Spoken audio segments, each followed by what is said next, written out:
This story begins with a terrifying scene. Our protagonist is standing among a pile of corpses. Then he looks at the person who used to be his closest friend, the one who fought by his side through countless battles, and with all that pain in his voice, he asks how he could betray him like this. Kim coldly starts reminding him of the first days of the disaster. Back then, the world was attacked by monsters that came out of strange cracks. Those invaders destroyed everything. Over time, those cracks came to be known as secret domains, and anyone who approached them would gain a supernatural power known as a class. Because of that, teams of class users were formed to conquer the cracks, eliminate monsters, and prepare for creatures that were even stronger. Kim keeps talking, looks at the protagonist with a hard expression, and tells him that this was exactly the reason for his betrayal. His power had grown beyond the permitted limit. He had become dangerous to the stability of the empire. The most powerful class users could turn against the system, and ever since he surpassed that rank, he became the greatest possible threat. A power like that should remain only in the hands of the royal family, so stability would not collapse. The protagonist asks if that really justifies Kim killing his family and comrades. Kim looks at him with pure malice and repeats that everything he did was for the stability of the empire. Before the protagonist can do anything, Kim activates a trap he had planted inside his armor,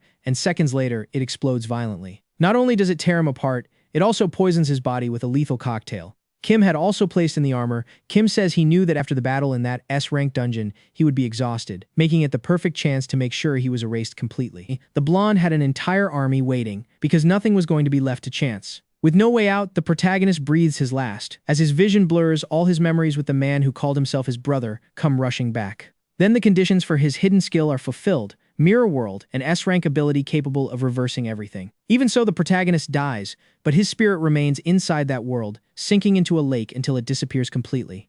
Then we move forward decades. We are at that same lake, and here we see several boys brutally torturing another kid. One of them punches him in the stomach and tells him to stop pretending to be dead. After that, they decide to sink him into the water, mocking him by saying he is good at pretending and leaving him under longer to teach him a lesson. They happily say they will pull him out only to beat him a little more. The boy, who is already dying, feels his end getting closer and says he cannot hold his breath much longer. Before dying, he wonders why he always had to suffer like this. Right when he gives up, the protagonist's spirit, which had been lying in the lake, wakes up and hears the boy's final wish. Meanwhile, outside the water, we see a boy with glasses appear. He walks over and begs them to leave him alone because they could kill him. One of the bullies looks at him with contempt and mockingly says that if he dies, it is because he wants to, since he is a healer. Then the bully calls him a hypocrite and throws it in his face that he was the one who led them to the other boy. The boy with glasses panics and says they forced him to do it. The bully gets furious and prepares to hit him, but something strange happens behind them. A bright and terrifying light starts rising from the lake. When the bullies see the light, they panic and run away, screaming that a new dungeon has appeared. As they run, they say they cannot face something like that. The boy with glasses thinks about running too, but when he looks back and sees that the other boy is still tied up and submerged, he decides to run toward the rope to save him. At that very instant, the lake dries up in seconds, and monsters begin appearing everywhere. One monster detects him and attacks while he is trying to untie the rope. At the last second, someone grabs him by the clothes and pulls him away right as the monster is about to strike. After that, the newcomer reaches his hand toward the monster and uses a skill called Glacial Strike. The system appears and informs him that he attempted to use basic healing on a small demon, and the skill failed because the monster's health was full. The boy with glasses loses his mind because he cannot understand why he tried to heal the monster instead of attacking it. When the monster attacks again, the boy with glasses uses a shield and stops the charge at the very last second. The protagonist opens his system screen to understand what is happening and discovers his new name is Yoon, his class is Healer, and his level is 5. He also understands that in this world, whoever touches a secret domain for the first time becomes linked to the system and receives random attributes that supposedly do not change, though they can be developed afterward. In his previous life, he had been a warrior at the peak of his specialty. He also remembers the skill he used before dying Mirror World. Apparently, he had been trapped inside it until he heard the final scream of that dying boy.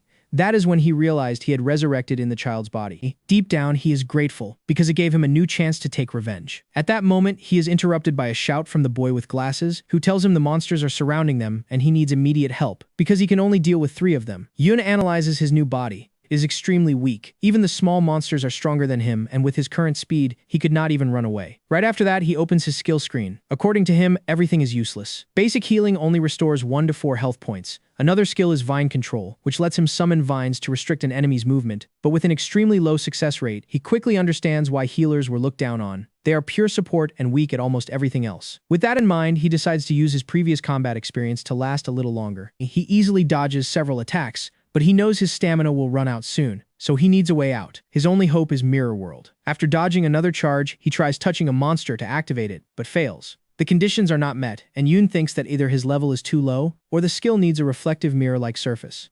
He tries it on the monster again and fails. The system confirms that his level is not high enough. Convinced that he needs a reflective surface, he tests other targets and tries using it on the monster's weapon. However, it fails again for the same reason. Jin yells at him to stop wasting time with useless skills because he will not be able to hold out much longer. Suddenly, a terrifying energy descends from the sky. A giant monster appears, called the Deformed Dark Lord. It is level 10 and has a huge amount of health. The boy with glasses says they are dead. An elite like that would need at least someone level 10 or higher to defeat it. Before they can even process it, more waves of energy fall from the sky, and dozens of monsters appear. The boy with glasses drops to the ground in terror. It makes sense because he is seeing hundreds of beasts in front of him, and at his level, this is literally the end. Meanwhile, the protagonist keeps trying to use Mirror World on some rocks and keeps failing. He thinks to himself that the level requirement for it must be enormous. With no other options, he tries using it on the shield Jin created. Here, the system informs him that the skill cannot reflect other people's abilities. With that, Yoon understands something crucial. If he cannot reflect the skills of others, maybe he can reflect his own. Right after that, he uses Mirror World on one of his weak skills, more specifically on Vine Control. The system informs him that the reversal was successful. Seconds later, thousands of thorns burst out from every direction, wiping out many monsters at once. When one tries to attack Jin, another monster with a red aura attacks the first one and saves him. Frozen in place, Yoon observes the effect. It has been completely reversed. Instead of immobilizing, the skill causes confusion and chaos. The old Vine Control would barely immobilize enemies, or at least try to, but after being reversed with Mirror World, it transformed into Chaotic Thorns, a skill that injures targets with spikes and has a chance to confuse them, so they attack whoever is nearby. In fact, the monsters start attacking each other. Inevitably, a smile forms on Jun's face, because he managed to turn a useless skill into a very powerful weapon. He also thinks about what might happen if he reverses the rest of his skills, and says Mirror World truly deserves its reputation as an S-rank hidden skill. On top of that, it does not only reverse effects, it improves them in every way. If he had used the old version of that skill, the success chance would have been low and the duration would not have lasted more than 1 second. Nowhere near its current brutal power.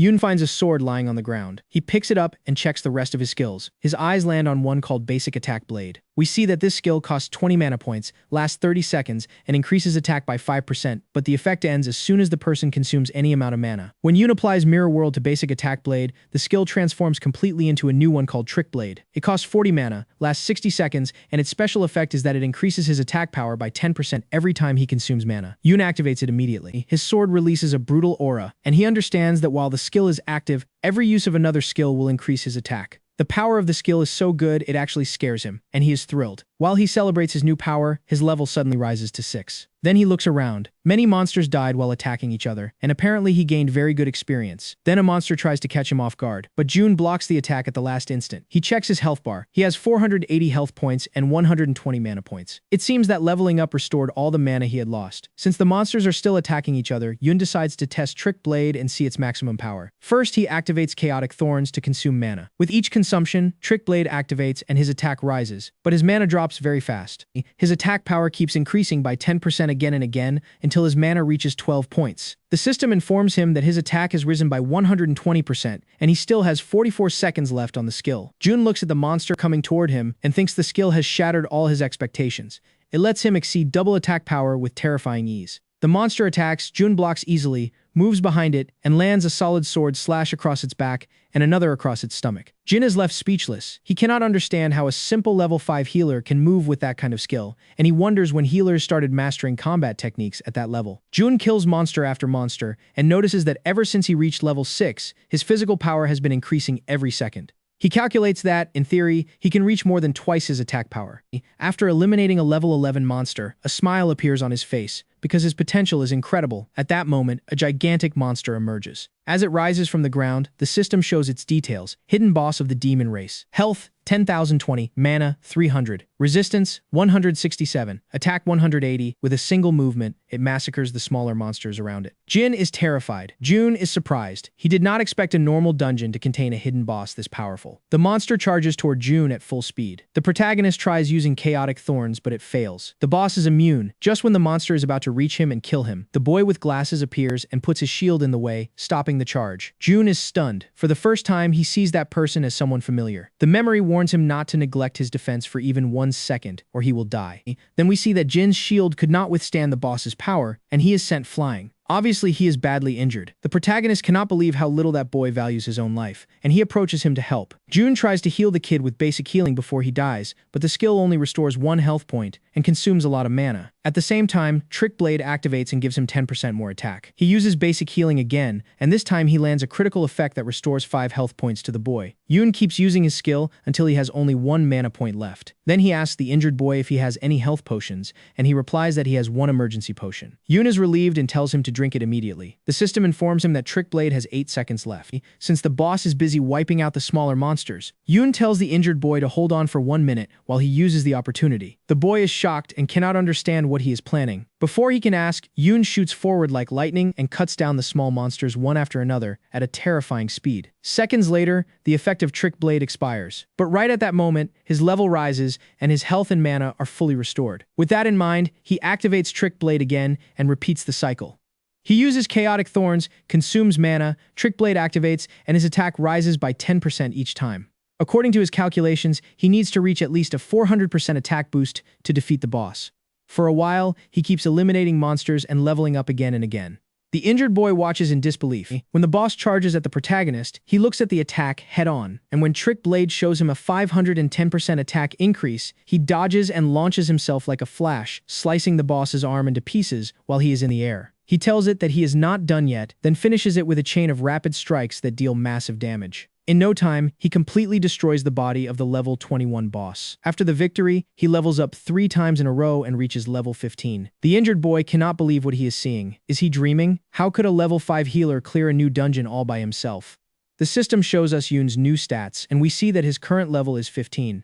When the dungeon begins to fade, the injured boy approaches Yun and asks if he is really the same person he knows.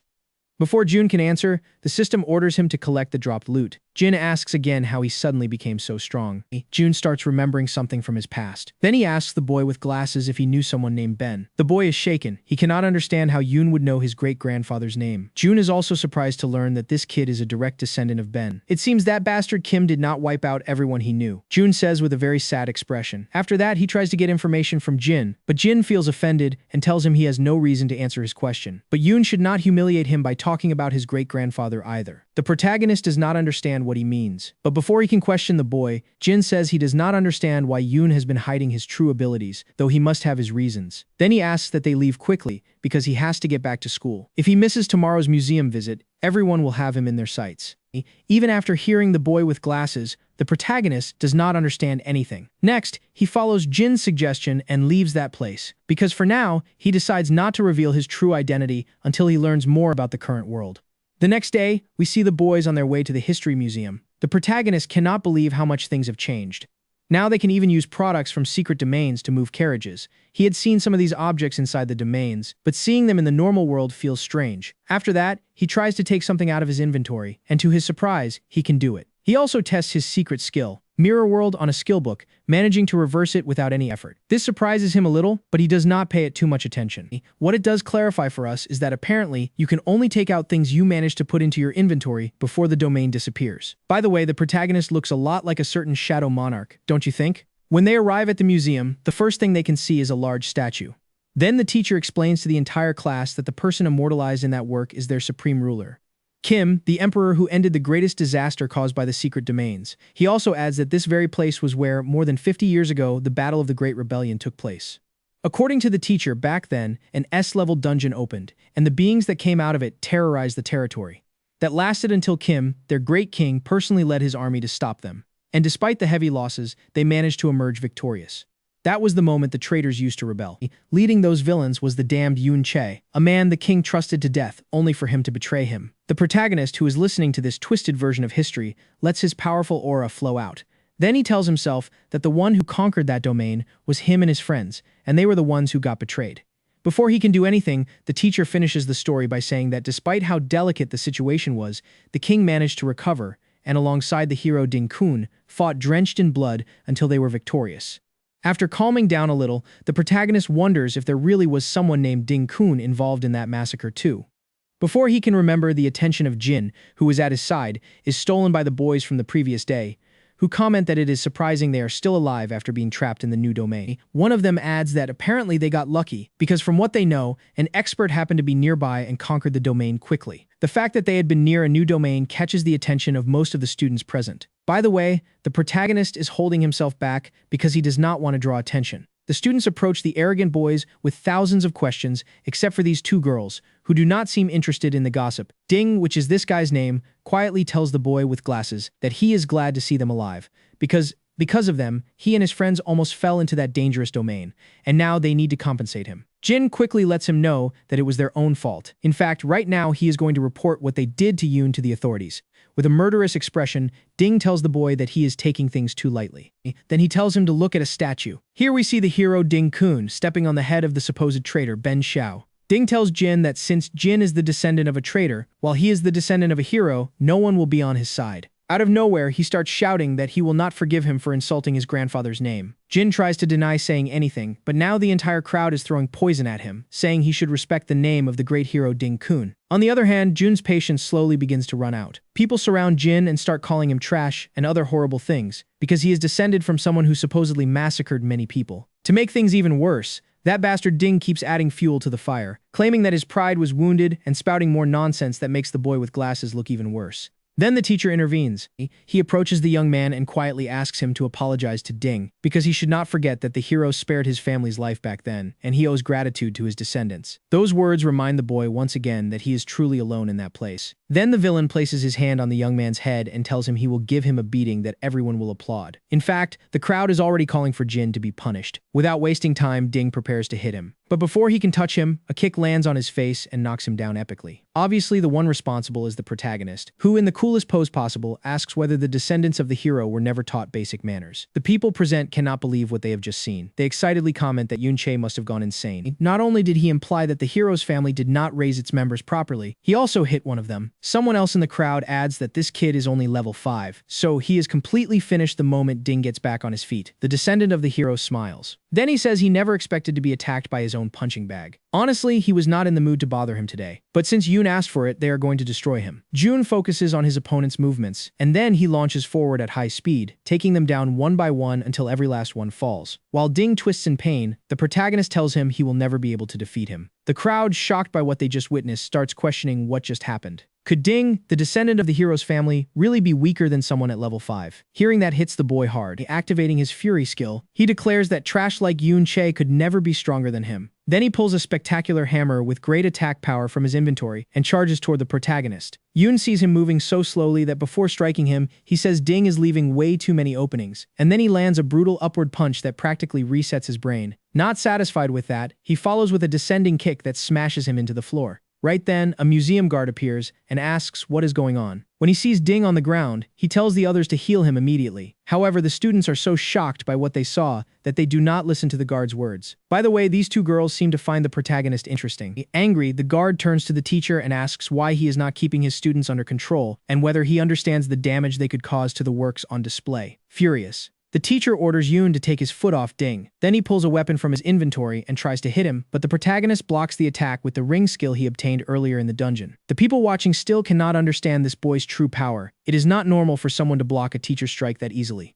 In serious mode, Jun asks the teacher if it is fair that he is worried about Ding now, when before he did nothing to defend Jin. Before saying anything, the old man notices the young man's ring, and when he realizes it is elite equipment, he assumes Yoon must have good connections. The protagonist cleverly apologizes to the teacher and says that what he said earlier had no basis. Clearly, the teacher is not the kind of person who would show favoritism. The man understands what the protagonist is trying to tell him and says he will investigate the cause of the conflict before giving any verdict. Meanwhile, Jun tells himself that facing a level 35 teacher with an item dropped by a level 21 boss is far too risky. Then he tells the teacher that, as punishment for causing trouble, he will leave the museum and asks Jin to come with him. The other students murmur about how incredible Yoon Chae looked while facing the teacher and speculate about his real level, until the teacher yells at them to use healing on the descendant of the hero. Now outside the museum, the angry protagonist comments that apparently none of the people he knew managed to survive. Seeing Jin staring at him in a daze, he decides to take out the trying to get information information discreetly. He asks about the specific achievements of the hero Ding-kun,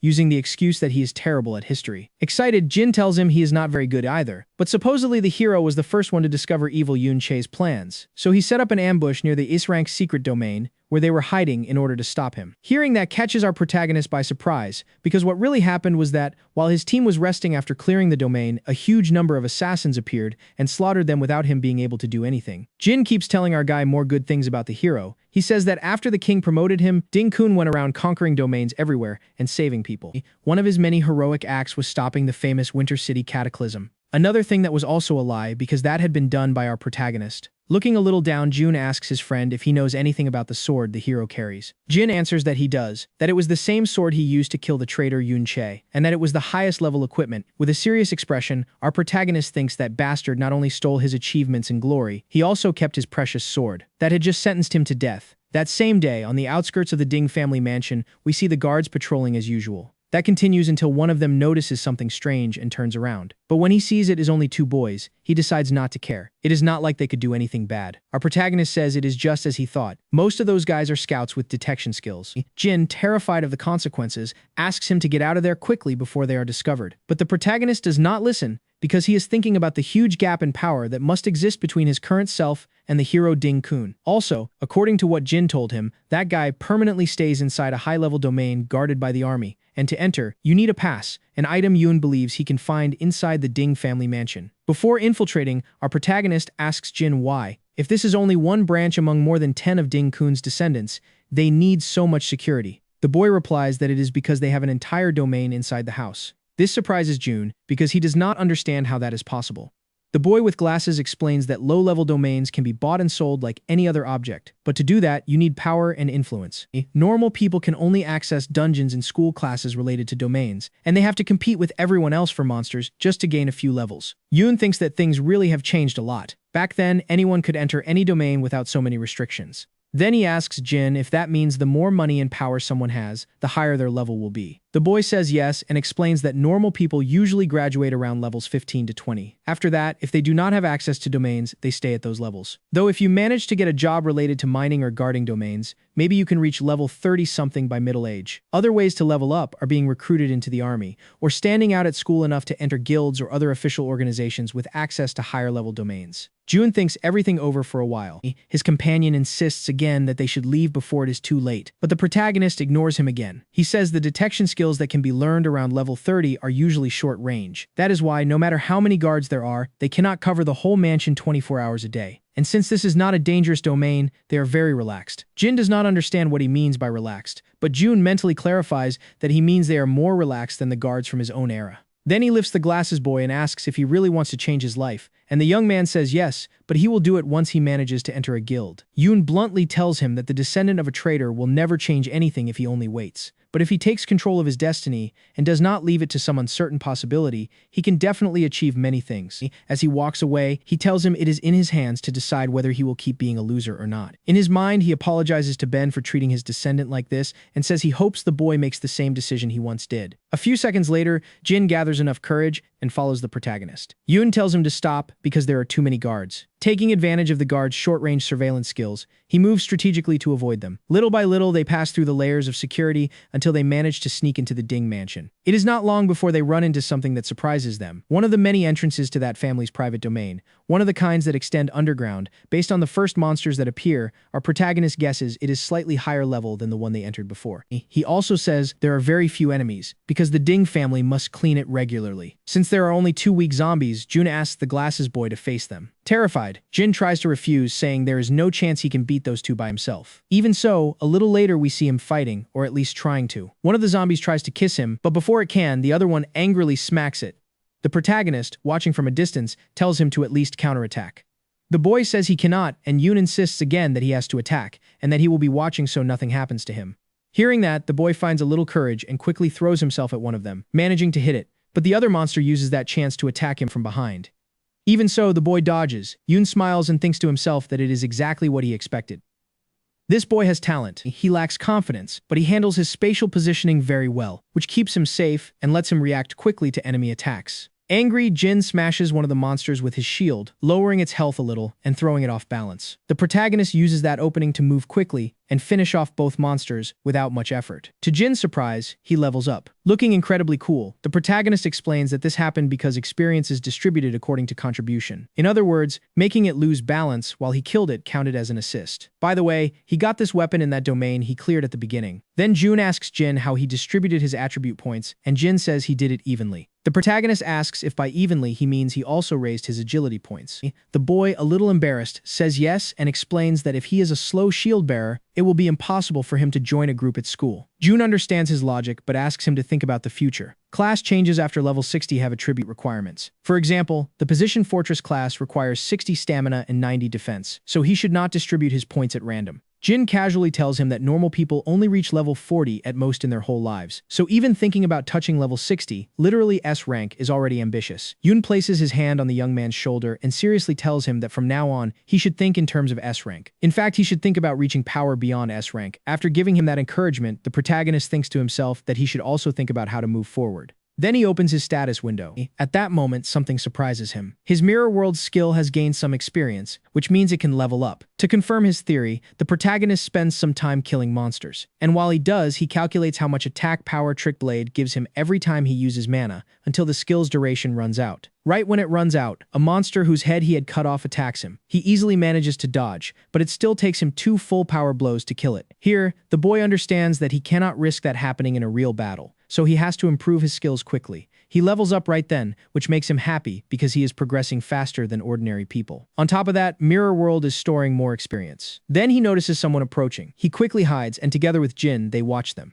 Jin asks the protagonist if they are not taking too many risks, and Yoon mentally agrees, then adds that hunting monsters, watching the patrols and calculating Trick Blade's timing is too much even for him. By the way, after killing several monsters, he obtained a skill book, a book he quickly tried to reverse to see what it would give him. But the resulting skill is not useful in battle.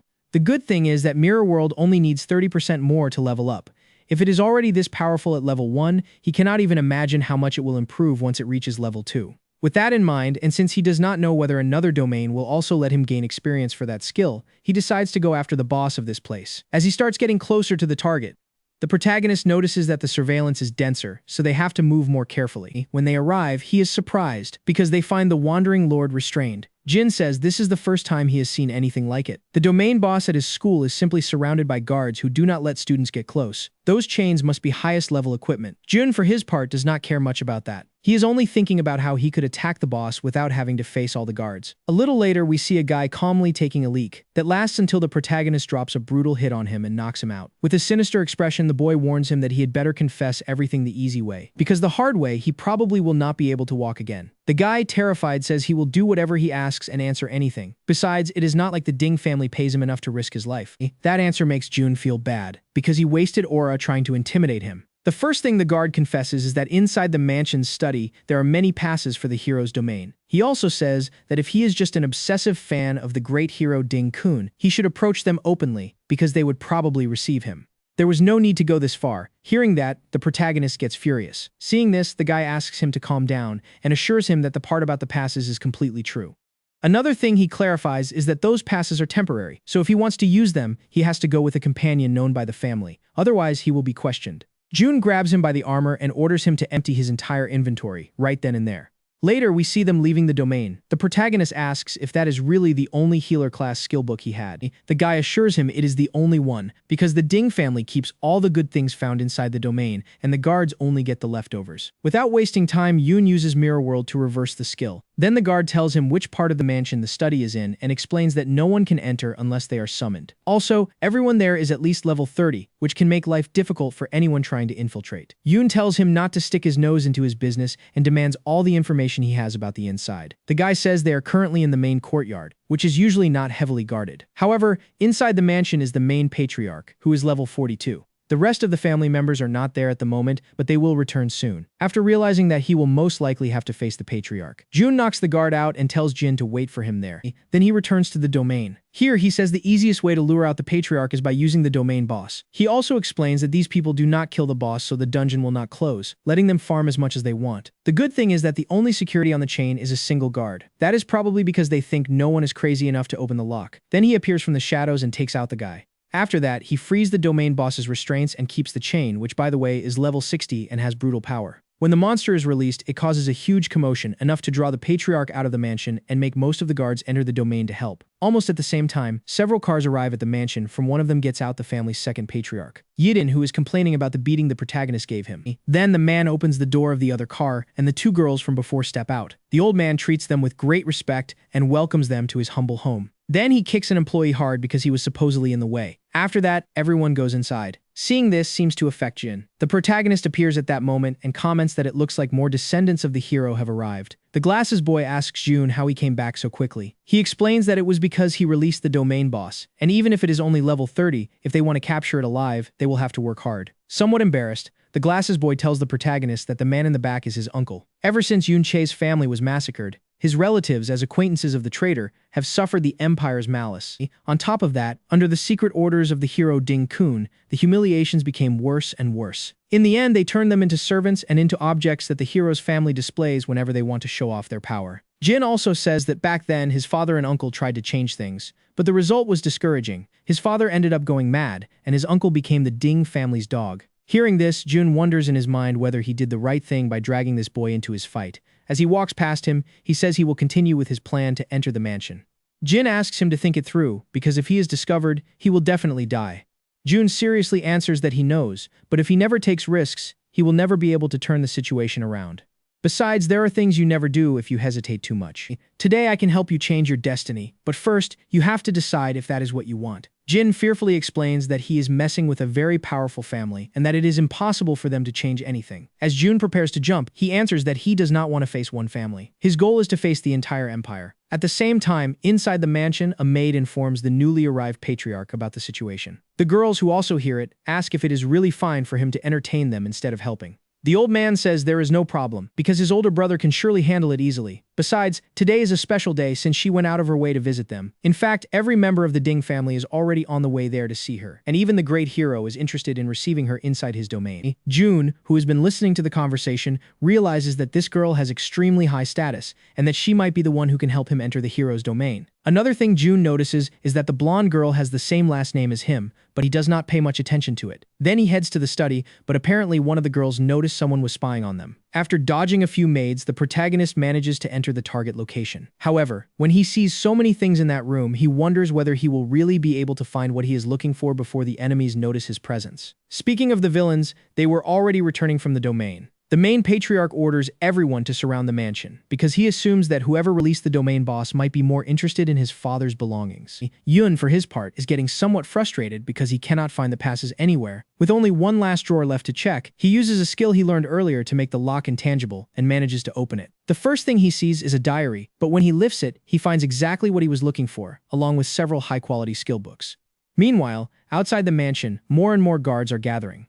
Jin notices this and wonders if they have already been discovered. Fear takes over him for a while, because if they caught him in that place, he would end up like his uncle, or worse. Just when he has decided to leave quietly, he remembers the protagonist's words, and as he does, he shouts at the top of his lungs so every guard can hear him. Obviously it works, and they start chasing him. Jun, who also heard him, jumps through a window. Then he smiles, because he understands that his companion is finally worth something. While passing over the guards, he tells them he stole the high-level chains and all the skill books they had in the study, and if they want them back, they have to catch him. The guys immediately rush after him, but Yun had reversed a skill called Slowing Radiance, and with the resulting skill, he is now 30% faster than the enemies. The main patriarch orders all his men to go after the intruder, since he is heading back to the domain. As Jun runs, he thinks that if all the guards were outside, it must be because they managed to subdue the boss, and if they did, right now it must be at minimum health, which is honestly the best possible scenario. Back at the meeting between the second patriarch and the girls, the blonde asks again whether he is not worried that things outside might get out of control. The man answers that this will never happen, because his older brother could never be defeated by some random intruder. Returning to the chase, the old man tells his slower men to head to where the domain boss is, while he tells the faster ones to follow the intruder with him. Jun knew this would happen. Even so, he says he has the advantage, because almost all his points are invested in agility, with several acceleration skills backing him up as well. It is almost impossible for their archers and scouts to keep up with him. When he reaches the Wandering Lord, he confirms his theory that it has very little health left. Since he knows he needs to raise his attack power as much as possible, he activates Trick Blade and then Chaotic Thorns. The enemies using shields block the attack, but some are hit by confusion and end up attacking their own allies. As the protagonist breaks through their defenses, he keeps hitting everyone with every skill he has, consuming mana to raise his attack power as much as possible. At one point, he looks angry because he feels everyone there is far too weak, as if such a long time of peace has made them dull. One of the guards tells the others to stand firm. They only need to delay him until the patriarch arrives. The protagonist keeps forcing his way toward the boss with pure heavy blows. The patriarch arrives, and when he sees that Yun is almost reaching the Wandering Lord, he launches himself at him using his full power. The young man, who was already waiting for this, takes the level 60 chain out of his inventory. Since he cannot wield it himself, he uses the ring's skill to form a bone hand and hold it. With the chain, he blocks the old man's attack, and from the impact of the collision, he ends up breaking through the barrier, covering the dungeon boss, exactly what he wanted. Without wasting time, he spins in the air and then drops a critical hit on the monster, wiping it completely off the map and taking the kill for himself. As he poses epically, the system tells him he leveled up 3 times at once, and that his hidden skill also leveled up. Everyone present rushes at him, but before they can reach him, the protagonist uses Mirror World and disappears from there. Moments later, we are shown that somehow he has entered the mirror world. From here, he can see what is happening in the real world, but he only has 30 minutes to stay there. He quickly figures out that everything in this place is reversed, so the guards are nothing more than simple holograms. Then he picks up one more object, specifically a mirror shard, which the system tells him he can extract. This surprises Yoon, because apparently he is allowed to take things out of that place. Then he opens his skill window to see if it changed too. Here he reads many skills he does not have, and they are marked inactive. Yoon tries to activate them, but the system tells him he first has to learn the inverse skill in the real world. Something he can do, however, is change the order in which inverted skills will activate as he learns skills in the normal world. That alone gives him huge control over his progression. Then he notices something approaching. Apparently many souls are also in that place, similar to what happened to him at the beginning. However, one of them suddenly turns into an undead and attacks him. Without hesitation, Jun readies his sword and then chops the undead to pieces without much effort. After that, the system informs him of something. He has unlocked the necromantic contract, which allows him to recruit souls he defeats in battle as part of his army and use them in the normal world. This surprises the young man, but he loves everything his hidden skill lets him do while it is only level 2. With that in mind, he decides to recruit the strongest souls there. Meanwhile, in the normal world, the soldiers cannot understand how in the world he vanished without leaving a trace. Besides, the secret domain has already disappeared, so he should have reappeared like everyone else. One of them wonders if it could be some scout-type concealment skill. Another answers that it is impossible because they would have detected him already. At that moment, the old man grabs him by the head and demands that he explain where the hell that bastard went. If he cannot, he will charge the entire domain to him. Just then, the protagonist reappears because the time limit for walking between mirrors ran out. Seeing that he returned to the starting point, he wonders if it will always be like that, or if there are conditions that let him exit somewhere else. Furious, the old man orders everyone to attack. The protagonist tells them not to rush, because now he is not alone. Then he sends the undead against the guards, and most of them panic. However, the old man tells them not to, because those things are just simple undead. One of the guards manages to block one undead's attack. Then he notices the creature's health bar, and seeing that it is low, he gains more confidence. The old man orders them again to finish them all. On top of that, whoever kills the intruder will receive a special bonus. But it is already too late. The protagonist is nowhere to be seen because he used the commotion to get out of there. While he escapes, he thinks that if he can get stronger undead, he will become unstoppable. Another thing that gets clarified is that exploration inside the mirror world is limited to a 200-meter radius from the starting point. With that in mind, he says he needs to find places where powerful warriors died so he can recruit high-level undead. Right then, he notices Jin has been captured and is getting beaten like there is no tomorrow. Without hesitating, he rushes in to help and cuts the guy in two. Then before Jin can fall, he grabs him by the armor and says they need to get out of there so they can calmly check their gains. Going back to the fight between the guards and the undead, they manage to destroy them with ridiculous ease. However, every time they take them down, they appear again. Then all of them are wiped out by a single attack. The one responsible is this guy, who says they just have to keep killing them until the summoner runs out of mana. At the same time, one of the patriarchs of the Ding Mansion informs his father that Miss Sha-Yun has left. This is because the intruders caused too much chaos outside. The old man says it was not the intruders' fault, it was their fault for failing to stop them. The man accepts responsibility, but he also reports that the girl accepted the invitation to go to the hero's secret domain. That calms the old man down, but he promises that as soon as he finds out who dared disrespect them like that, he will make him and his entire bloodline pay. After saying that, he asks his son to check what else they lost in the attack. On the other side, the protagonist is looking at the pass to the hero's dungeon that he stole.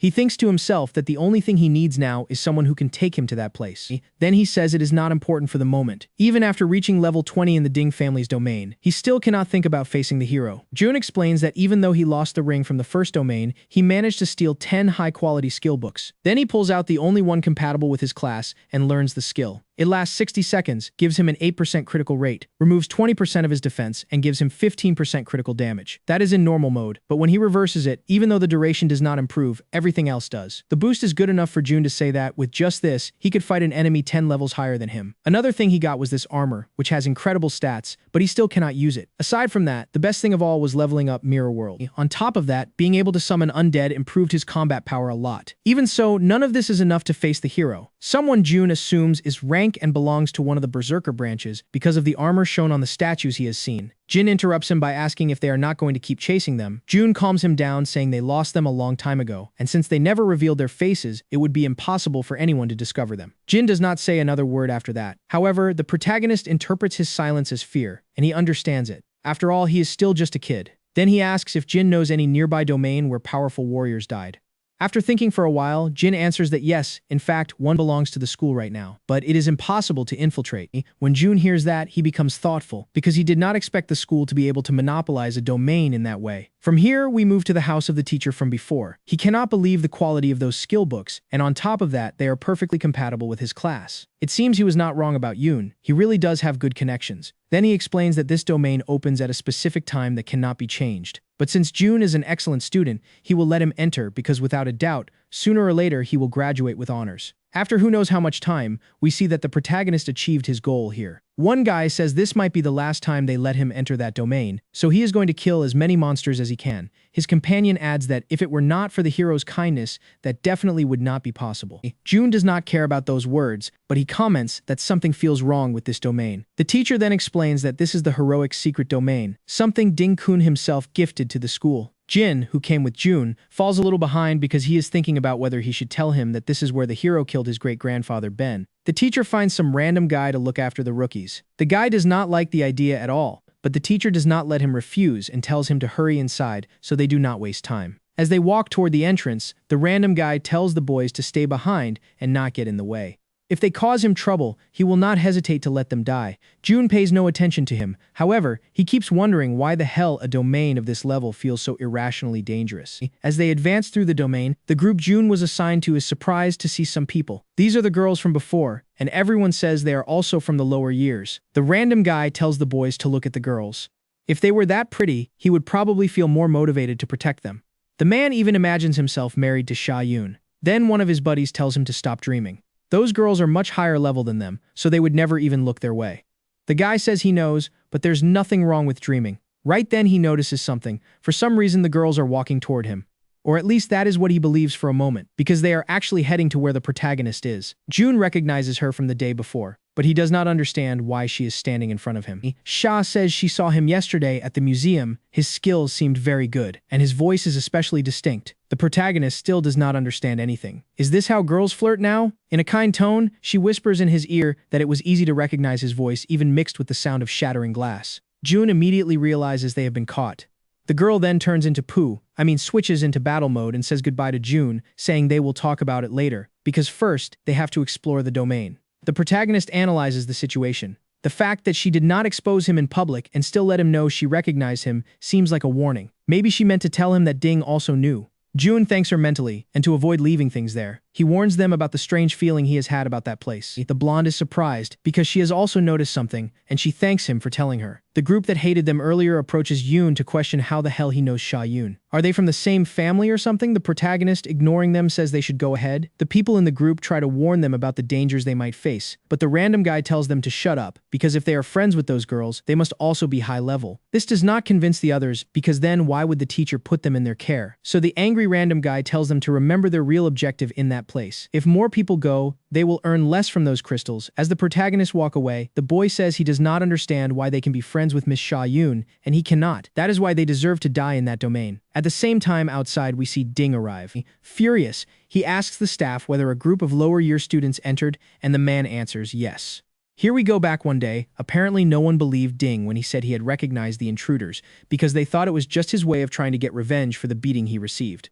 On top of that, one of the patriarchs tells him that it would be practically impossible for a student to escape from him. So until he can prove those kids are actually stronger than people think, they do not want to hear another word from him. Even his grandfather sent him to do something productive instead of standing around looking pathetic. Back in the present, we see the guy begging the teacher to let him enter the domain once and for all. Later, we see June attack several level 20 monsters and destroy them with great ease. However, a level 31 has him in its sights and immediately fires a mana beam at him, which the protagonist dodges, but he is forced to ask Jin for help, so he does not take any risks. With shields protecting him and a boost to his stats from Jin's encouraging shout, the boy manages to land a precise attack on the enemy, and to finish it off, he brings down a full-power sword strike. With that, he rises to level 21. Jin also levels up, reaching level 11, and June comments in his mind that out of the books he stole from the Ding family, he gave his companion the ones with practical skills for his class. That is why, even though the monsters there are stronger, they can kill them more easily. While looking for another hunting area, the protagonist says he is searching for the obsidian monster, a rare type that drops support skills compatible with his class when killed.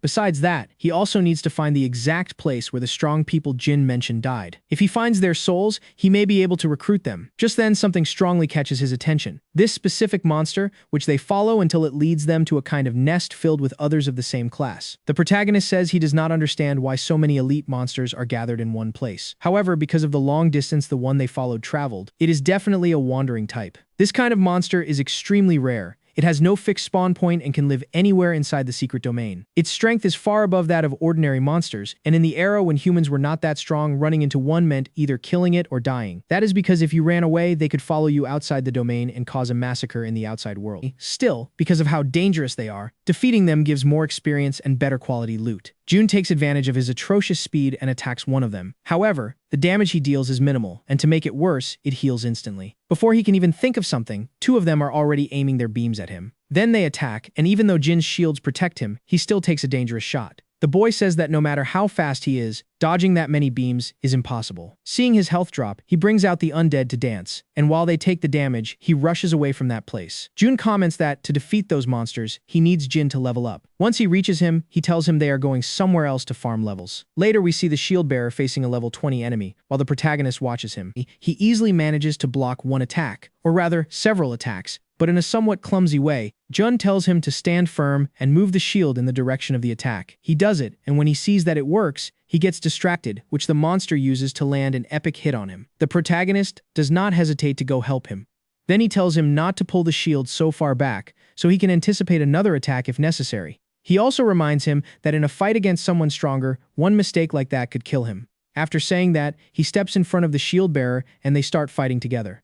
After a while, we see that they have eliminated many monsters. June barely goes up one level. However, the Glasses Boy manages to reach level 15, exactly what he needed to use the last skill book the protagonist had given him. Without wasting time, he learns it. Then he applies it to his shield, and the protagonist says that now they are ready to farm wandering monsters. At the same time, in the nest of those monsters, we see three people who are also shocked to find so many of this type gathered together. These are the teachers who guard the dangerous zones so students do not die. One of them says he does not want to face those things, because even though they are around the same level as them, in the end, they are still the wandering type. Just then, a distress flare crosses the sky. They quickly prepare to go help, but one of them does not want to face those things and says he will stay behind to stop other students from approaching. The leader agrees, but before they leave, the protagonist tells them the three of them should go, and he and Jin will stay behind to keep watch. The teachers do not look convinced, so June tells them that if the distress signal is because of a wandering monster, two of them may not be enough. It would be better for all three to go while they watch this place. That convinces the teachers, who ask the boys to keep their distance before leaving, because if the monsters see them, they may have no way to escape. With a confident look, the protagonist tells himself that the ones with no way to escape will be the wandering monsters. Then we see him attack one. However, another has him in its sights. Jin, from far away, uses his new skills to protect him. Even though the beams pierce through his shields, they give June enough time to move and counterattack. After landing a critical hit, the boy launches himself at the enemy again. He manages to completely destroy it and obtain a reward.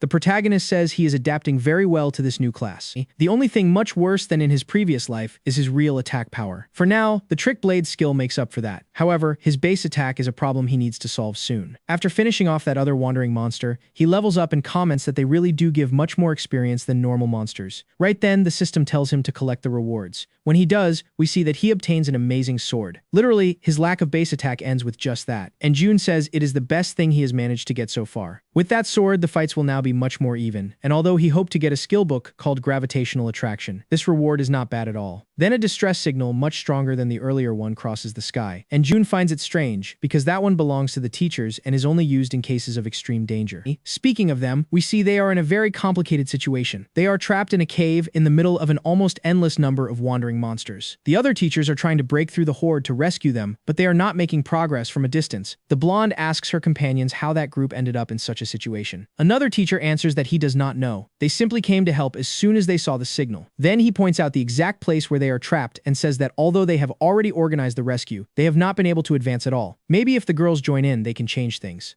The blonde confidently says it would be a pleasure. Then she activates a high-level skill called Stellar Dual Magic, which boosts the attack of everyone present, including her own. After that, she uses gravitational pressure to immobilize a wandering monster. And her friend, who by the way is named Rin Yoon, destroys it with a single blow. Everyone, even the teachers, is stunned by the girl's power. The protagonist comments that even though he is not there, it looks like things will not get out of control. The only thing he does not understand is why there are so many wandering monsters in that place. Wanting to investigate, he tells Jin to wait there. Then he enters the mirror world. Before going to where the others are trapped, he says he still does not know how to leave that place at will, but he has to figure it out as soon as possible so what happened the day before does not happen again. He easily crosses the entire field. As he moves forward, he notices that monsters in the mirror world do not have projections the way humans do. This is strange since their corpses do appear. Leaving that aside, he arrives where the students are trapped. Here he recognizes the random guy and assumes this situation is definitely his and his group's fault. Since he sees they are not in immediate danger, he continues exploring. After walking through many crystals, he reaches a place with a familiar energy. When he sees what is there head-on, he wonders how the hell something like that could be in this place. What he is talking about are special crystals, which were probably the random guy and his group's real objective. Unlike the crystals outside, these crystals can be used to craft equipment, accessories, and other unique items. On top of that, their value far surpasses gold. And of course, June pockets a few. However, at that moment, the system asks if he wants to return to the real world. The protagonist is a bit confused, but he manages to notice that the system notification only appears when he touches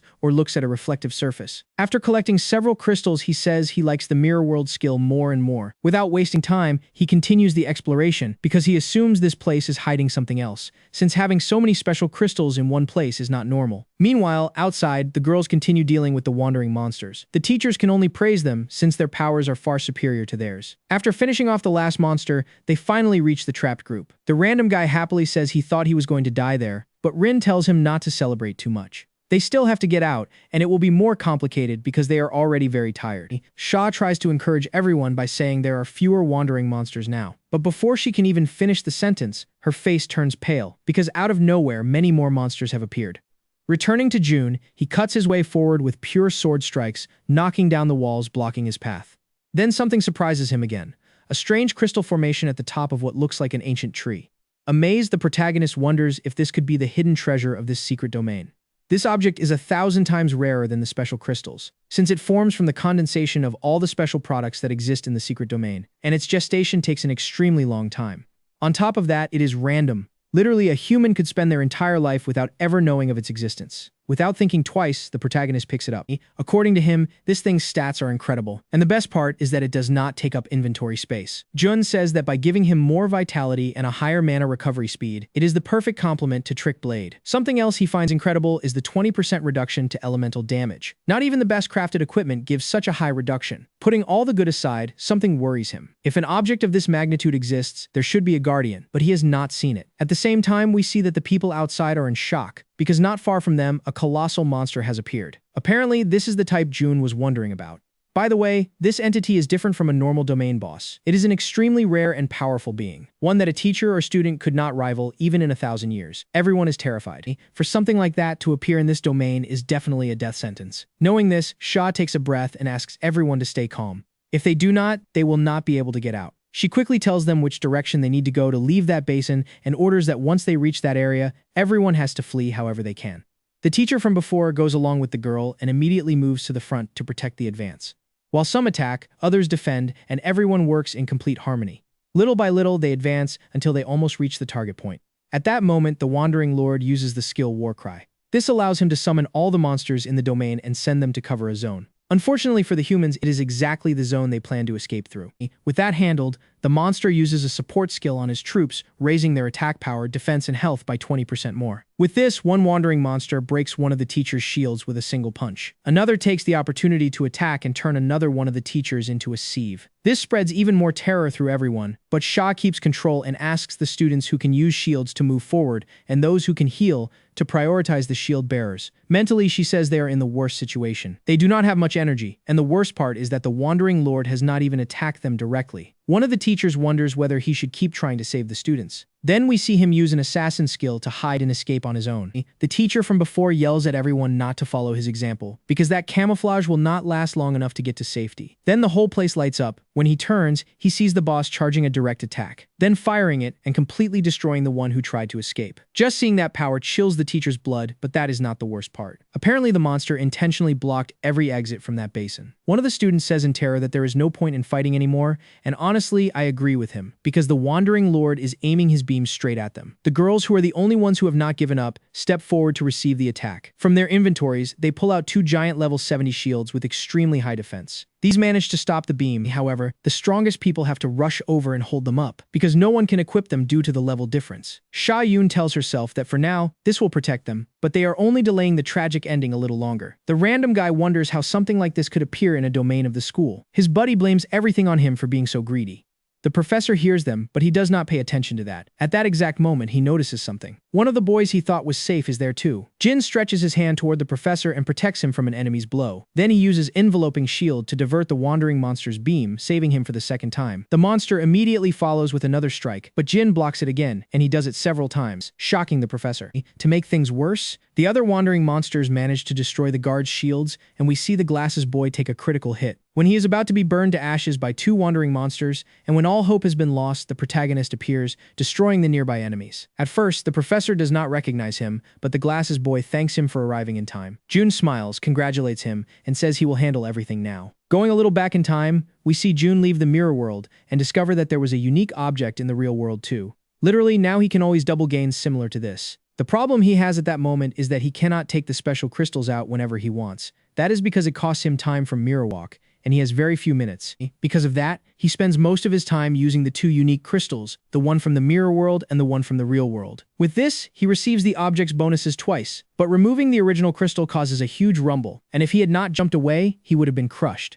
Then he uses mirror walk to get out of there quickly. While doing it, he comments that as long as that skill's time has not completely run out, he can enter and leave the mirror world at will. Also, the time recharges when he does not use it. When he gets outside, he comes face to face with a crowd of wandering monsters and wonders why there were so many. And the answer quickly became obvious. As soon as he saw the Wandering Lord, he rushed off to find his friend, because he assumed he was in danger. A monster got in his way, and without thinking, he used Mirror World appearing right behind it, and with ridiculous ease exterminated it. As he runs between the Wanderers, he says he needs to reach level 30 and raise his attack power by 330% with Trick Blade if he wants to take down the Wandering Lord. Seconds later, he manages to spot the others, and this is where he makes an epic entrance, wiping out the nearby Wanderers. Without wasting time, he rushes at the other monsters, fighting them by appearing and disappearing. As he moves at high speed, he tells everyone to buff him with everything they have, and he will take care of the Wanderers. The blonde girl, Jin, and several others follow his order. The protagonist says that thanks to Trick Blade, even without the others' support, he already has enough power. However, he wants to finish off all the Wanderers as quickly as possible. The people there cannot understand who is helping them. Is it really normal for someone so young to have that much power? The professor smiles, because he tried to protect this boy when the kid is actually much stronger than him. Jun kills a few more monsters and levels up to himself. He comments that leveling is easy because of the absurd number of Wanderers. From a distance, someone is already watching him. She says she thought he was only a clever thief, but seeing him this strong is way too impressive. Rin Yun says nothing, but she also looks surprised.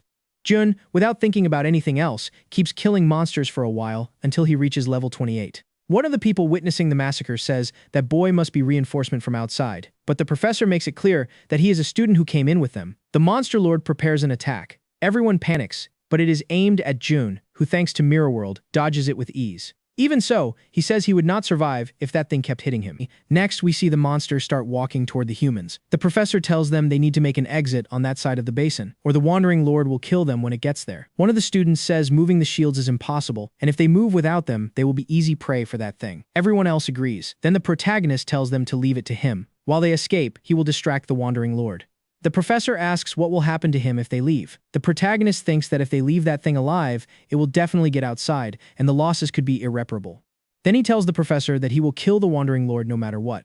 A few moments later, we see everyone running in the planned direction, guided by the professor. He shouts that they need to run faster so that boy can fight without worries. One of them asks the blonde professor if he thinks June can actually kill the Wandering Lord. The professor answers that he does not. He may be extremely powerful, but surpassing that creature is impossible. Jin hears this and feels awful, because once again he is running away and leaving Yoon Chae to his fate. Still, there is little he can do except pray that he returns safely. On the other side, the protagonist is eliminating monsters left and right, and then the Wandering Lord attacks him. He dodges with Mirror World and immediately appears near the guy, landing a solid slash on him. However, the tiny amount of damage he dealt healed almost instantly. As the Lord tries to crush him, the boy wonders if that thing on its head might be its weak point. Then he dodges the stomp and counterattacks, this time dealing much less damage than before because the buffs they had given him earlier were running out. Since his mana is running low, he decides to attack the smaller wanderers to level up. One of them drops a reward. Before he can pick it up, he sees the hand of the Wandering Lord who is preparing an attack. With Mirror World, he tries to get away, but the attack is so wide that when he comes back into the real world, he still gets hit, and little by little his health drops heavily. Jun knows he cannot keep using Mirror World to dodge, because he is running out of time. However, he still has the undead at his disposal. But even though he summons them, he feels they will not help much because they also consume mana continuously. And then he will not have enough left to stack attack power. At that moment, a huge shield falls from the sky, catching him by surprise. Confused, he asks what the hell they are doing there. Sha Yun replies that Jin begged them to come help him. So, here they are. The glasses boy, unable to look Yoon in the eye, says that since everyone else is already safe, he thought they might be able to help him. The protagonist smiles and thanks them. The blonde says they will retreat little by little since that thing is too much for them. The protagonist readies his sword and says he is not going anywhere. Then he charges at several wanderers, and while he exterminates them, he asks the group to support him. After a while, his walk between mirrors runs out of time, but he manages to reach level 30. With that, he says he is ready. Then he equips the armor he had been keeping, the one he obtained after killing the boss of the Ding family domain. Sha asks if he really thinks he can destroy that monster's weak point. The protagonist answers yes, because with that skill, it will be easy for him to get all the way up there. Here we see that he managed to obtain Gravity Shot, which when reversed becomes the gravitational attraction he had been looking for. Then he prepared his sword and locked onto his target. After that, he activated gravitational attraction and shot toward the Wandering Lord's head. The moment he arrived, he started slashing like there was no tomorrow. The monster counterattacked with its beam of light, but because Yoon has some resistance to that type of attack, he managed to endure it. Without hesitating, he kept pouring everything into the Wandering Lord's core, and right when he was about to run out of health, he managed to destroy it. With that, he gained a huge amount of experience along with several legendary items. Jin is thrilled because his friend is unbelievably strong. Sha Yun, for her part, cannot believe he killed a monster that caused them so many problems all by himself. When the protagonist sees the high-level rewards, he gets excited, but then something happens. The enormous wanderer starts to collapse, and the protagonist quickly gets ready to climb down. The monster's body pierces through a mountain. June notices this and does not understand why it is hollow. Then he notices that inside are the remains of many wanderers and humans. He also sees the body of a wandering lord many times larger than the one he killed. Apparently, a massive battle took place there. Then he spots a person on top of the ancient monster's corpse.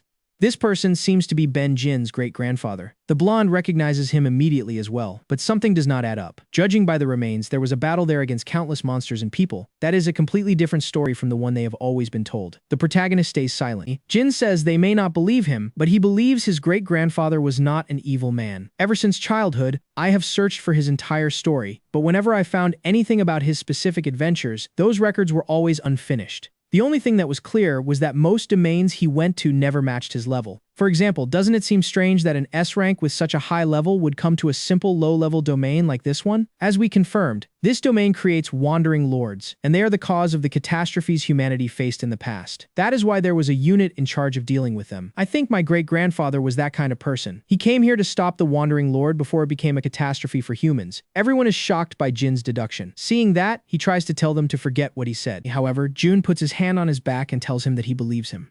The girls are a little surprised. Jin, meanwhile, is left speechless, but in his mind, he thanks his companion for supporting him.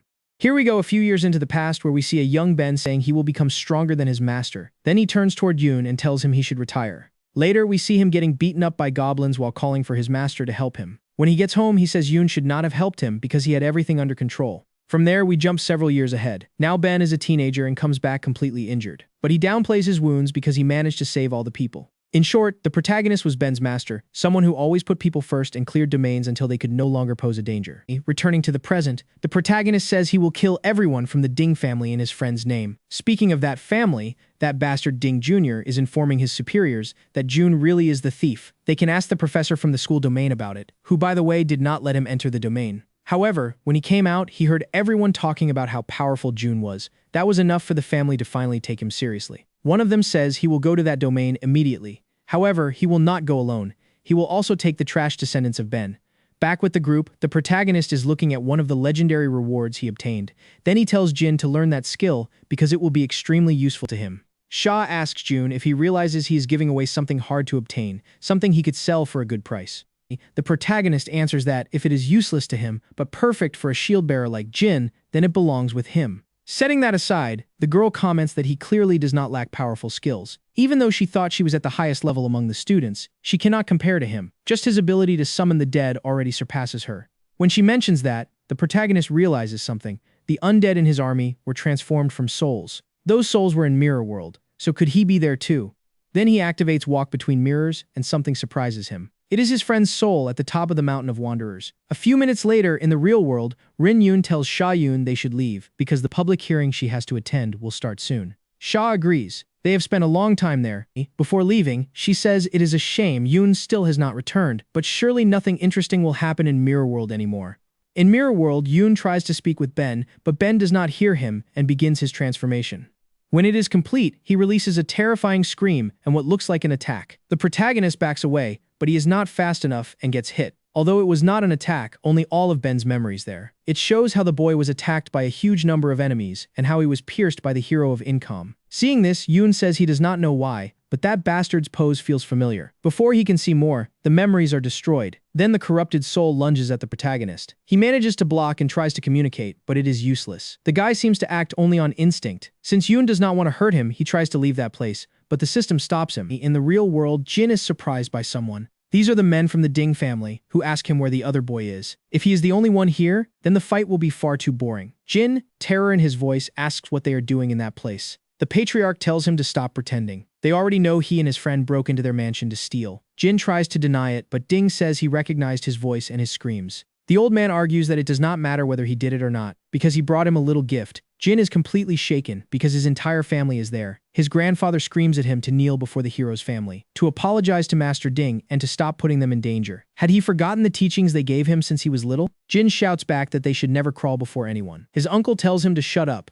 Being the dogs of the hero's family is a blessing in itself. His grandmother, trembling, tells him he has to kneel if he does not want to see them all dead. She also tells him to remember what happened to his father for trying to oppose them. Jin stays silent for a while. Then he tells them that his great-grandfather entered that place to stop a catastrophe. He sacrificed himself for everyone. Also, this is the definitive proof he had been searching for to show that their family never deserved so much suffering. With the truth on their side, things can get better. The Ding family never had the right to treat them like this. They no longer have to kneel before the fake hero family. The patriarch starts laughing out loud. As he walks toward the boy, he tells him that everything he said is right. They killed his great-grandfather because they wanted to, not because he was a villain. To be more precise, my grandfather rose to power because he killed that damned Ben. But that does not matter. The slander was something your family deserved. Now the reality is that even if all of you die, no one will care. Actually, those people you see over there, all of them already knew the truth. That revelation leaves Jin frozen. The patriarch orders them to kneel, and everyone obeys. Without even raising her eyes, the young man's mother starts begging him to stop resisting, because all of this is useless. With tears in her eyes, she says losing a child is something she could never endure. That completely shakes Jin. The light in his mother's eyes had gone out completely. That moment of hesitation is what Ding uses to kick the boy, but it does not even tickle him. Then Jin grabs him by the leg and slams him into the ground. With determination, he says he will never humiliate himself again. Furious, Ding says he will kill him right there. Then he charges in to attack. Jin hits him again with his shield. The hero's descendant does not understand what is happening. Jin asks his mother to get up and watch. Then he lands another punch on Ding while shouting that they are the true descendants of heroes. The old man watches in anger. Young Ding still does not understand how he cannot hit that trash. Then he attacks Jin, but Jin easily blocks 1, 2, and even 3 blows. A little annoyed, Jin buries his face in the floor again. Jin tells everyone that he is no longer the same person he used to be. At the same time, Ben's spirit is fighting Yoon. The protagonist says this is the most powerful form of his friend. Beating him right now is impossible. The only reason he is still standing is because Ben's raw power is defensive, and he has no awareness, otherwise Yoon would have already lost. Ben charges at Yoon. While dodging, Yoon says that because he is Ben's master, he knows all his movements and weaknesses. Then he slashes him across the abdomen. Even though the attack lands, Ben's incredible defense protects him from losing much health. Right at that moment, the spirit activates his most powerful skill. The protagonist manages to get away in time. However, he comments that this is a legendary skill, and dealing with it will be a problem. In the real world, things have not changed. The fake descendant of the hero is being taught a lesson the old-fashioned way. The old man cannot bear watching them educate the boy, so he jumps in to help. At that moment, Ben's same barrier appears and stops the blow. This is because it was the skill Jun had given Jin earlier. Angry Jin yells at the old man to watch from the outside how someone gets educated. Returning to Jun, he is throwing non-stop blows at the barrier. He says that although it is incredibly durable, the bearer will run out of energy sooner or later, and with the smallest hit, he will be able to break it. The patriarch did the same, saying that this did not impress him, not even when that damned Ben used it. While holding Ding, Jin tells him that if his great-grandfather were there, he would definitely make him beg for mercy. The old man uses his shout to push Jin away from his nephew. Then he says he will kill him there, just like his grandfather did to Jin's great-grandfather. After saying that, he uses a skill called Gravity Strike and orders Jin to kneel. Even though the boy takes a lot of damage, he stays on his feet, furious.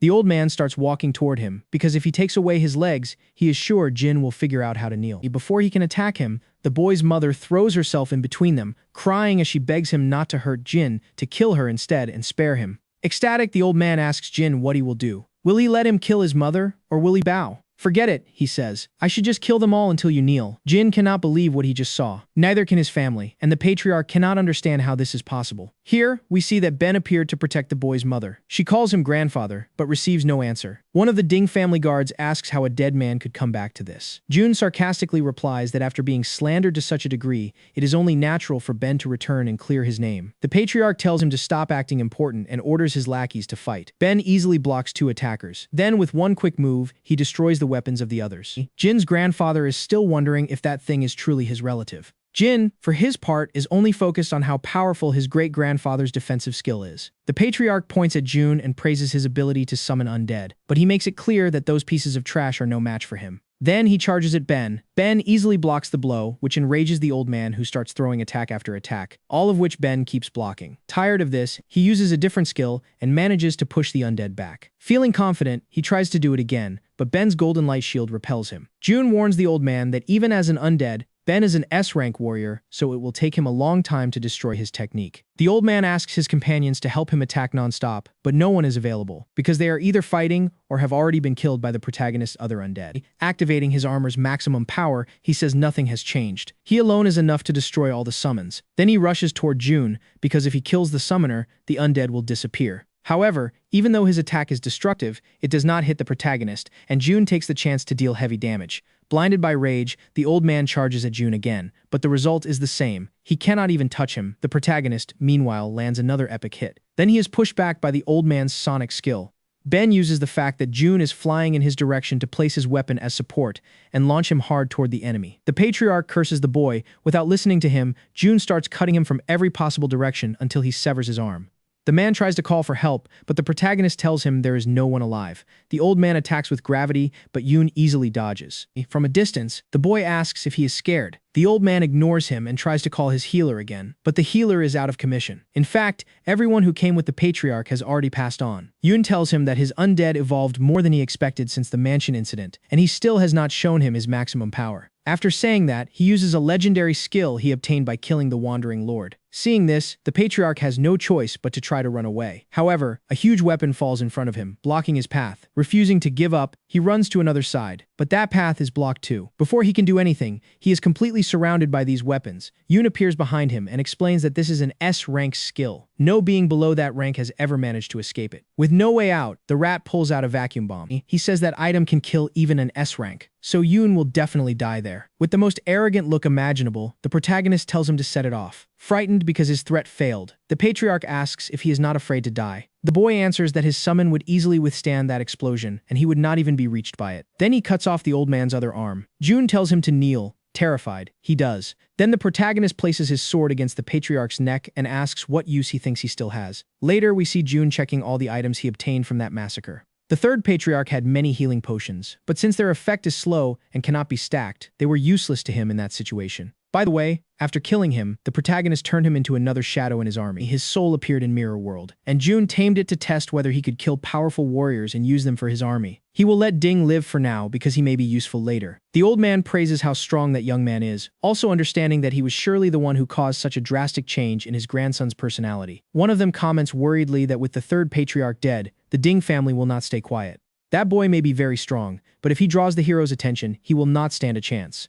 The protagonist, who heard everything, agrees with the man. If what happened there becomes known, surely everyone will die. He has to raise his level quickly to have a chance against Ding Kun. At that moment, he gains 1 level, because earlier he had sent his undead to clean up the area. Since they now have high-level equipment, it is easy for them to win fights on their own. Another thing he did was send Ben after the grand prize, meaning he sent him to search for the domain boss. When the shadow found it, he attacked with everything he had, and since the boss was tied down by the professors, it was very easy prey. Jun says the entrance is surely guarded by the Ding family. If they saw the Xiao family leave alone, it would be extremely suspicious. That is why the best move is to make the domain disappear and escape in the chaos. A few seconds later, we see that Ben managed to eliminate the boss. This makes Jun rise another level, and everyone notices what happened. He explains the plan to them, and also says that if they cannot handle the pressure of being investigated, they should blame everything on him. After saying that, the protagonist dismisses all his summons. Jun notices that this time, Mirror World only gained experience when they killed the domain boss. Because of that, he decides to take down every boss needed to level up the skill. Later, we see some men guarding a private domain. The big guy says it is incredibly stupid to think anyone could attack a domain protected by so many level 30 guards. Then he senses something behind him. However, when he turns around, nothing is there because Jun had already passed through the portal. Obviously, the protagonist clears the entire domain and eliminates the boss. He does the same with many more domains. He closes so many domains that the news starts calling him the domain vandal. Jin's relatives, who apparently made it out safely, are reading about the protagonist's actions. The old man comments that he is doing this for them. He is probably trying to draw attention so no one focuses on them and they can stay safe. The others agree with him, however. They will not be safe until the Ding family is eliminated or loses its power.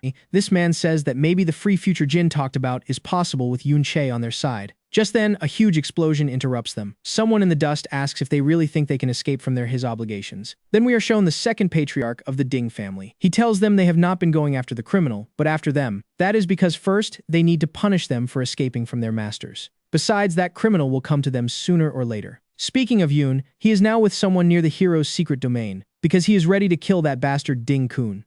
The protagonist also says his progression has slowed down a lot, because the domains he has entered are capped at level 30 and barely give him experience. However, the high-level ones are almost impossible to access because besides being guarded by the army, civilians are banned from entering within a 2-kilometer radius. His mirror walk ability does not let him go farther than 200 meters, which makes entering those domains without being discovered impossible. And that is why he needs Sha Yun. She asks if he called her there so she could let him into the dungeon. If that is the reason, she is sorry to tell him that even she cannot enter without a pass. The protagonist was already prepared for that. She is surprised, but he tells her it is a temporary pass. With all the chaos he has caused across the empire, security has increased. It might still work. But first, she wants to know what he plans to do inside. Yun asks if she remembers what they found about Ben in the school's secret domain. Based on that, he wants to help Jin clear his family's name, since something shady is probably hidden in all of this. The girl does not believe him at all. If she remembers correctly, they previously broke into the hero family's house without any evidence. There is no way he predicted they would find Ben in that situation, and stole a temporary pass, just in case he needed it. On top of that, the third patriarch of the Ding family disappeared that same day. This is way too strange.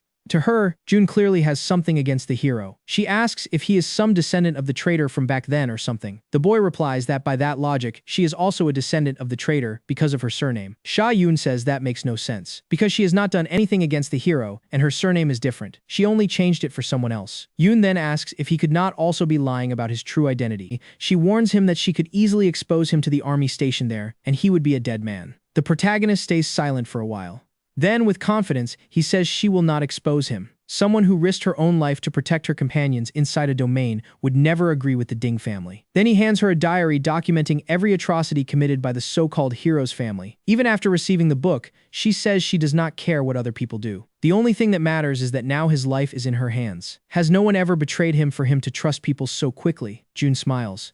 Then he tells her that he does not trust anyone, but he is completely sure her nature is not that of an evil person. so she is the one who must decide whether to help him or not. A little nervous, she tells him to follow her and that she will decide on the way whether to turn him in. As they walk, Sha-Yun thinks that she did not expect there to still be someone capable of trusting her and believing she is a good person. When they arrive at the domain entrance, the head guard welcomes the girl. He says the hero has been waiting for her for several days and that they thought she would arrive with one of the Ding family patriarchs. Then he notices her companion and immediately becomes suspicious. Sha-Yun asks if he is trying to insult her. The guard says that is not it, but he had direct orders for them to stay alert to everything. Sha-Yun says she understands. Then she asks Jun if he has any problem with being inspected. After that, she hugs him and says that if he was replaced at some point, she will notice. And if she does not, then both of them were replaced. Seeing how familiar Sha-Yun is with her escort, the guard decides to trust her. He lets them pass and apologizes for delaying her. Once they manage to enter, the protagonist comments that this girl's rank in society seems higher than he expected. She tells him she will not help him next time and that she will only accompany him this far. Jun thanks her and immediately takes out one of his skeletons so she can bring it back with her, and no one will suspect anything. The protagonist quickly enters the mirror world. Then he opens his skill window and says it is time to test the new upgrades mirror world gained after leveling up. The first thing he uses is Dungeon Zone Lock, which creates a copy of every monster in the domain inside the mirror world. Not wanting to waste time, he releases his undead so they can farm experience for him. Best of all, even if he leaves the mirror world, the experience still counts for him. Later, he reaches the city inside the domain, created exclusively for the hero. Yun says that according to what he knows, that man lives in the castle. However, that is all the information he has about him, because ever since that man reached S rank, he has not been seen in public, and that was decades ago. In his previous life, Yun knew everyone above S rank, but this person came out of nowhere. A little nervous, he asks the shadow if it knows who Ding Kun really is. The shadow ignores him since it does not even seem to understand his words. The protagonist says Mirror World Level 3 still is not enough for his undead to communicate. However, he points out that all of them gained intelligence after the level up, especially Ben, though it is a shame he still cannot speak. Leaving that aside, the protagonist decides to explore the surroundings a bit. Meanwhile, someone asks the hero to do something about the disappearance of the third patriarch. This person is the hero's son, who says the criminal who closed the dungeons must have something to do with it. Here, we finally see the much-mentioned hero for the first time, and honestly, he has a lot of presence. He stands up. Then he walks toward his son, who is still talking about the disappearance of his grandson, and drives his hand through his chest while telling him it is not his duty to deal with the affairs of weak people. Besides, his job was simply to keep his descendants safe, and he could not even do that. Then he starts absorbing his vitality and blames him for losing his grandson, since that will be one more relative he cannot absorb to extend his life. In the city, one of the hero's descendants is enjoying watching the people there fight his dogs for food.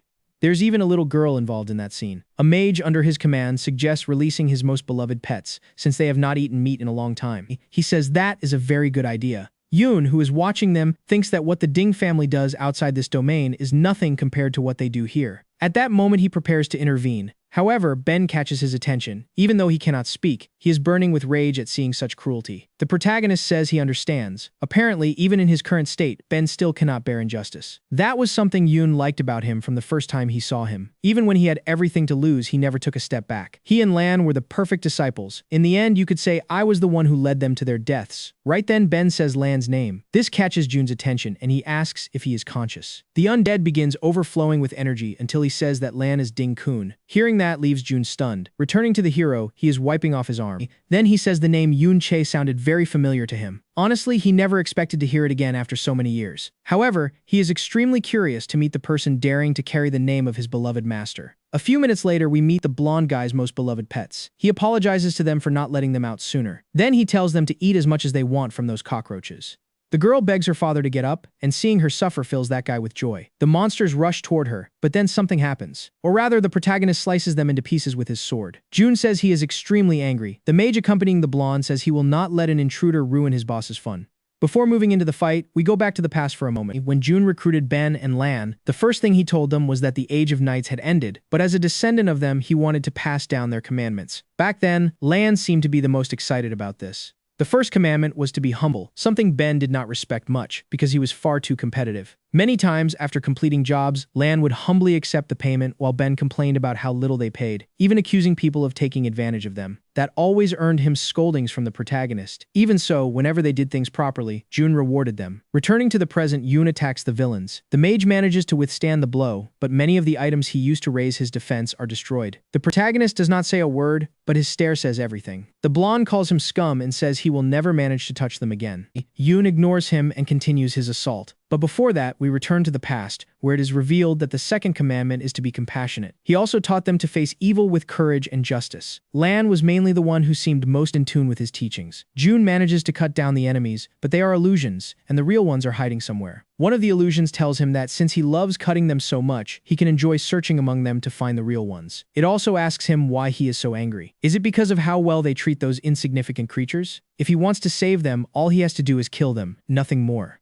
The protagonist activates everything he can to maximize his attack power. Then he reveals that thanks to Mirror World, he can see exactly which enemies are real with that clear. He charges at them. The idiots barely manage to dodge the slash, but they immediately understand things are looking very bad. The third commandment was to be brave in any situation. Determination wins battles while cowardice clouds judgment and causes unnecessary deaths. The boys complain that Yoon almost let them die, but the protagonist tells them he was always watching, and there was no way they would die as long as they applied his teachings. Back in the present, the villains look heavily injured. The terrified blonde runs away and orders the mage to hold Yoon back for a while. The guy activates everything he has, because he knows he does not stand a chance. At that moment, he loses sight of June. June appears behind him and lands an almost fatal blow. Terrified, the guy begs for mercy, saying he was only following orders. June ignores his words and kills him. Later, we see Ben return, dragging the blonde behind him. The blonde warns the protagonist that his grandfather will not forgive him for this. Right then, he notices his mage has become a shadow, instantly understanding what awaits him. But before seeing what happens, Yun says that the fifth commandment of the knights was honesty. The sixth was to be just, the seventh was to have honor, and the eighth was to be loyal. Returning to the fight, a huge attack is launched. That attack was what caused the blonde's death. While exploring the city, Yun says he does not understand how Lan allowed all of this. It is as if he twisted all of his teachings and passed them down to his descendants. At that moment, the hero appears behind him. Before he can do anything, Yun takes a brutal hit that sends him crashing through around 20 buildings. If not for Yun's support skills and obscene number of special items, he would not have lived to tell the tale. Furious, he says his disciple's name and asks why. Ding Kun just approaches imposingly without answering anything. The protagonist throws several mirrors at him. Ding Kun easily blocks them, but the boy uses them to appear at his side and lands an epic sword strike across his face while asking why he betrayed them. With that blow, he breaks part of Ding Kun's armor. This excites the hero because no one has managed to do something like that in a very long time. Furious, the protagonist asks if he really is Lan, and if so, why he betrayed them. Ding Kun replies that he does not know what betrayal Yun is talking about. He cannot understand why Yun calls him Lan or why he carries that man's name, but he will find out immediately. The power behind that attack is honestly terrifying, but June manages to avoid it easily. Then he appears behind Lan, who confidently says it is a disgusting joke for him to use that man's name. June hits him and again asks why he betrayed them.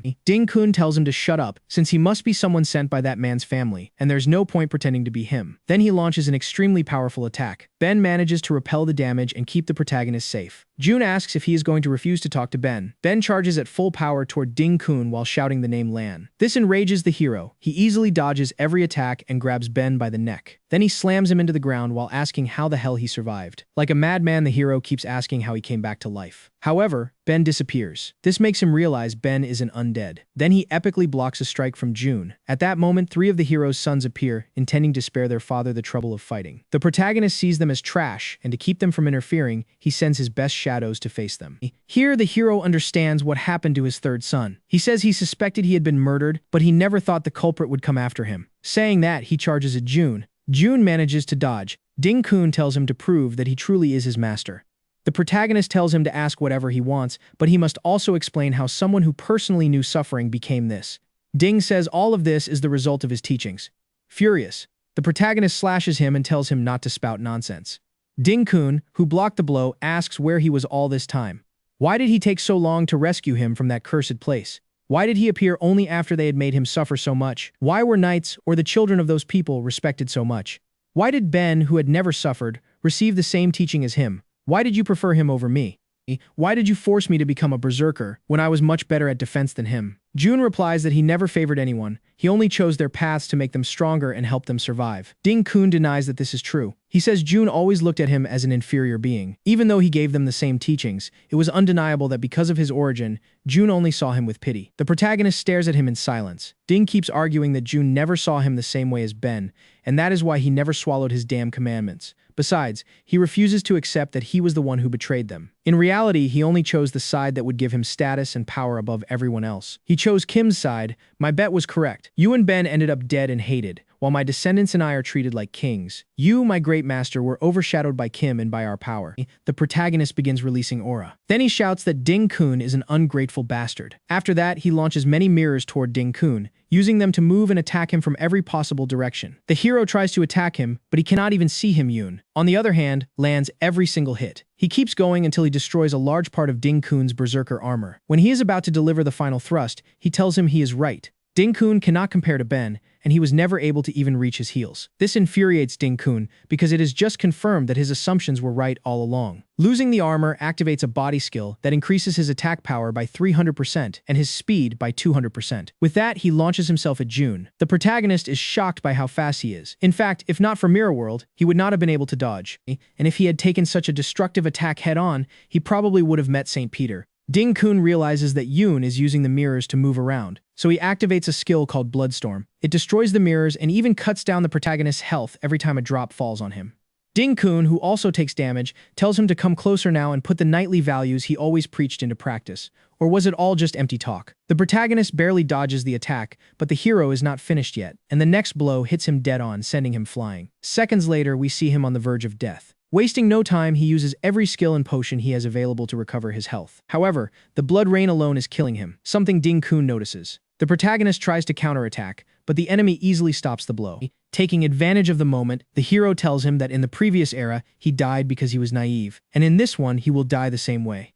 Angry, the boy takes out another weapon and attacks him. However, the villain stops the attack with only his hand. Then he sends a sword slash at him. The protagonist barely blocks it, but Ding-kun does not let him get away. With another strike, he sends him off to test the durability of the surrounding rocks. While June barely remains conscious, Ding-kun walks toward him, saying his end has come again. But if he gives him the resurrection formula and admits he was wrong to choose Ben, he will allow him to live as his personal pet. June, badly wounded, admits he was wrong, but only for rescuing trash like him from the slave cage. Then he begins emitting energy and fully recovers, because he leveled up. Ding-kun is shocked to see that, and we are told the level up came from the experience his undead gained while fighting in the mirror world after he entered this domain. With his health restored and using skills that required this level, the protagonist lets Ding-kun know he will correct his mistake. Then he charges at him. Ding manages to dodge the attack, and they continue like that for several minutes. The false hero tells him this is the fight he wanted, but he should not underestimate just how much their abilities are light years apart right now, and he will prove it at this very instant. To his surprise, the protagonist dodges the blow, then appears behind his back to drive in both daggers before disappearing again. Ding notices that Yoon is using the blood he spilled as a mirror, so he activates a skill that converts that blood into energy,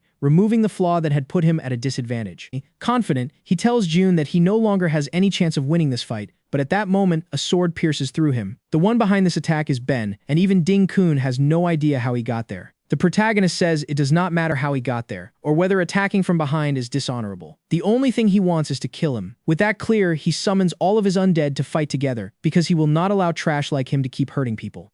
The hero erases Ben with one sword swing, then says a loser from years ago will not beat him now. At that moment, he takes a sword strike from the protagonist, who tells him he can see all of his weaknesses clearly. Ding tries to attack him, but Yoon dodges and uses another undead to land another blow on him. The villain does manage to cut it down, but he is wounded by energy arrows from another shadow. Being surrounded by so many enemies puts the hero in a tight spot. Desperate, he uses Whirlwind Slash to eliminate the ones closest to him, but it does not help at all. The protagonist summons them again. Irritated, the bastard attacks his master directly, but June dodges using Mirror World and brings back every undead Ding-kun eliminated with that blow. He also assures him that his mana regeneration is enough to summon them as many times as needed. Ding-kun uses Bloodstorm again, but this time the protagonist is ready for it. Using one of Ben's skills, he easily protects himself from the rain. As he prepares to end the fight, he tells Ding-kun that while he fought at Ben's side, Ben would always protect him like a shield. But by betraying him, he became an obsolete sword. Those words enrage the villain, and with one sword swing, he tells him to shut up. June is no one to say he is weak. If he remembers correctly, June already died once, while he has ruled for more than 50 years. Then we see him shoot off at full speed in a different direction. As he moves through the city, he screams for all his grandchildren and children to come out and protect him. They literally appear out of nowhere to help him. He stops for a moment to give them instructions, but then Yoon appears. And before Ding-kun can react, Yoon cuts off one of his arms. Seeing that paralyzes the others because their father or grandfather has lost to someone. Ding-kun orders them to help him immediately, but they cannot even move because of the fear Yoon causes them. This angers and disappoints the hero, who shoots toward them and grabs one by the neck to absorb his vitality. As he does it, he explains that this is why he raised them, to keep him alive and extend his existence for as long as necessary. He orders the other two to fight, or he will absorb them as well. But before they can go, mirrors appear. Then they are surrounded by all of the protagonist's shadows, which attack with their most powerful moves at the same time. After a massive explosion, we see that Ding-kun is still alive. Yoon appears out of nowhere, and with the entire Ding family now in his ranks, he asks the hero to join them. Seeing this, the villain feels true terror. He quickly runs away from there, but the protagonist matches his speed and lets him know he will never let him escape. Then Yoon lands 1, 2, and 3 sword strikes until Ding-kun stops him with his hand. Yoon buries him headfirst into the ground. As he lies there, the protagonist tells him this is the ending he earned through his evil deeds, a dishonorable and lonely death. Before moving into the execution, we are taken several decades into the past.